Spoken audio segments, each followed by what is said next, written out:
সবাইকে আমার ছোট্ট রান্নাঘরে স্বাগতম। আজকে আমরা বানাবো দুধ চিতই পিঠা।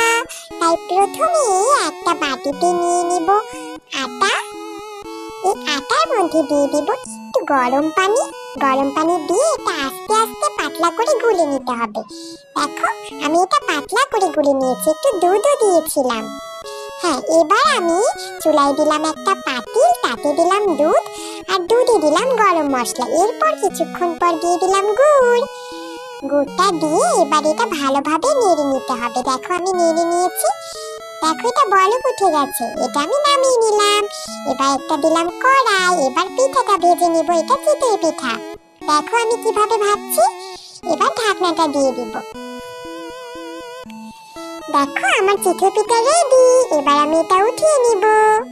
উঠিয়ে নিলাম একটা, এবার আবারও দিয়ে দিচ্ছি। কত সুন্দর হয়েছে তাই না? দেখো এটা হয়ে গেছে, এটাও নিয়ে নিলাম। আমি এগুলো দুধের মধ্যে ভিজিয়ে রেখেছি অনেকক্ষণ। দেখো আমার দুধ চিতই রেডি। অনেক মজা হয়েছিল কিন্তু, বুঝেছো? তোমরাও বাসায় বানিয়ে খাবে।